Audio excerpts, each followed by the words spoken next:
एक नैनीताल नाम का बहुत ही सुंदर जंगल था जो कि चारों तरफ से पहाड़ों, नदियों और खूबसूरत पेड़ पौधों से घिरा हुआ था, जिसके कारण उस जंगल की खूबसूरती और ज़्यादा बढ़ रही थी। वहाँ के पक्षियों को प्राकृतिक साधनों की कोई कमी नहीं थी, इसीलिए वहाँ के पक्षियाँ ज़्यादातर खेती ही करते थे। एक दिन रामू सपना देख रहा था और बोल रहा था, पानी पानी पानी, मुझे प्यास लगी है, मुझे पानी चाहिए। नैनीताल में तो इतना पानी था, पर यहाँ मुझे दूर दूर तक कुछ दिखाई नहीं दे रही है। रामू, रामू, उठो, क्या हुआ है?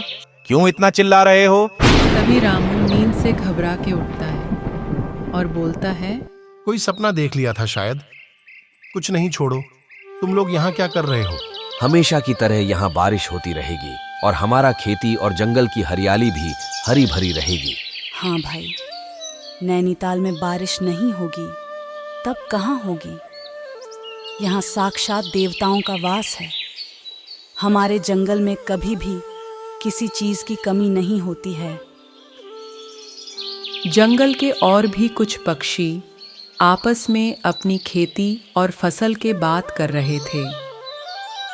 तभी वहां पर जंगल के बड़े बुजुर्ग पक्षी भोला बाबा आ जाते हैं और बोलते हैं, क्या तुम सबको पता है, आने वाले समय में पानी ही सबसे बड़ा समस्या बनेगी। यह भी हो सकता है कि तीसरा विश्व युद्ध पानी के कारण ही होगी। रामू अभी अभी बुरा सपना देखा था, जिसके कारण रामू का ध्यान भोला बाबा की बातों पर जाता है। तब रामू बोलता है, बाबा, ये आप क्या कह रहे हैं? ये कैसे हो सकता है? हमारे जंगल में तो इतना तालाब और झरने हैं, तो फिर पानी की समस्या कैसी हो सकती है? हमारे यहाँ तो चारों तरफ पानी ही पानी है। यही तो समस्या है, तुम लोग समझ नहीं रहे हो। थोड़ी दूर जाकर तो देखो, तुम्हें कोई तालाब, झरना या पानी दूर दूर तक दिखाई नहीं देगा।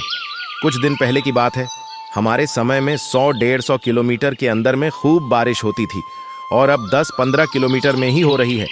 और ऐसा ही चलता रहा तो हम लोग भी पानी की समस्या से जूझने लगेंगे। भोला बाबा की यह बात सुनकर रवि और रामू भोला बाबा की ओर देखने लगते हैं और सोचते हैं, हाँ बाबा, रामू सही कह रहा है। हमारे जंगल में पानी की समस्या कैसे आएगी? हमारे जंगल में तो बहुत सी पानी है। अब तुम लोग सामने ही देख लो, बगल वाला जंगल में बारिश ही नहीं हो रही है, तो वे लोग हमारे जंगल से पानी ले जाते हैं और पीते हैं। कुछ देर बाद वहां पर कालू कौआ आ जाता है और बोलता है, हाँ बाबा, मुझे भी ऐसा ही लग रहा है। तुम सब देख लेना, 1-2 साल बाद बारिश हमारे जंगल में भी नहीं होगी। हाँ हाँ, अब तो कालू भी कह रहा है, तुम सब देखना, अब बारिश ही नहीं होगी। सभी पक्षियां कालू कौआ की ओर देखने लगे, क्योंकि सभी पक्षियां बाबा के बात की चिंता नहीं कर रहे थे।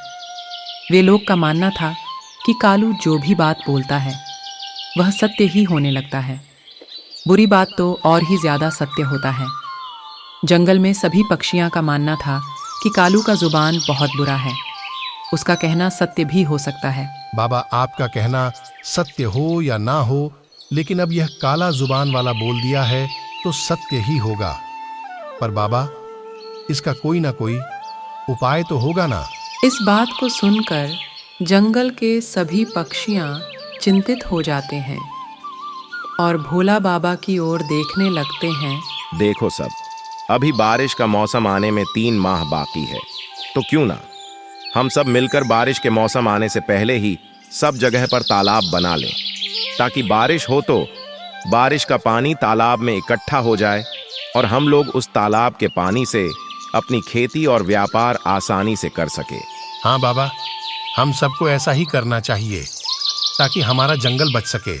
जंगल के सभी पक्षियां भोला बाबा के कहने के अनुसार जगह जगह गड्ढा खोदने लगते हैं।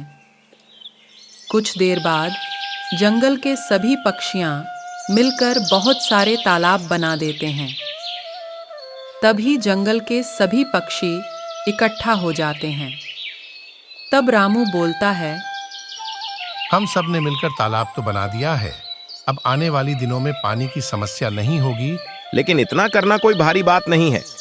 हमारे जंगल के आसपास जितना भी पहाड़ी जगह है वहां और ज्यादा पेड़ पौधे लगाने होंगे ताकि हरियाली रहे और ज्यादा से ज्यादा बारिश हो सके।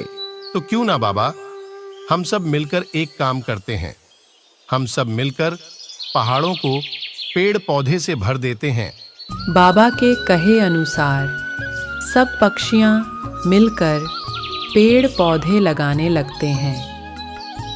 कुछ ही दिन में पहाड़ पेड़ पौधे से भर जाते हैं और चारों ओर हरे भरे हो जाते हैं।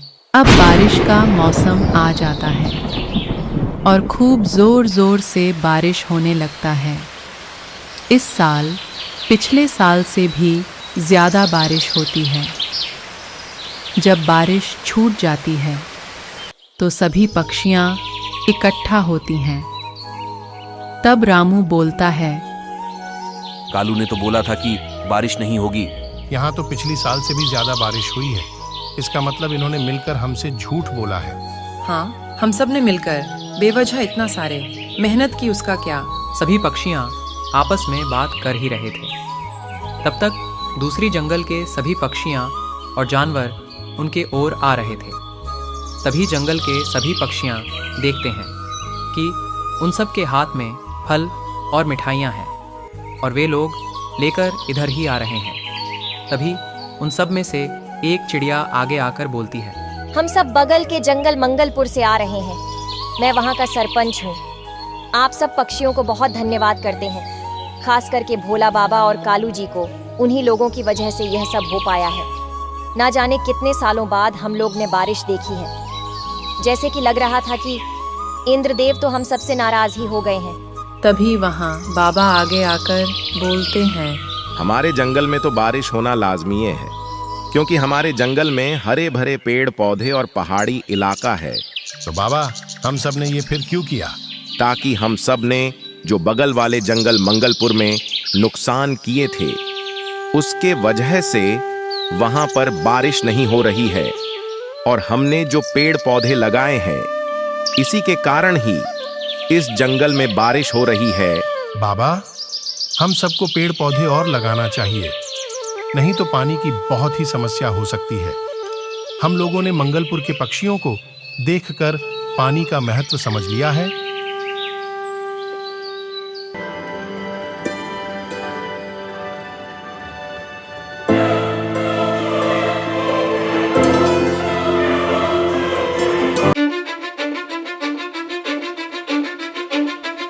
Cause I don't give a fuck what you say. Yeah, I'ma do shit my way. So you can go kick rocks, I'ma stack bricks up, build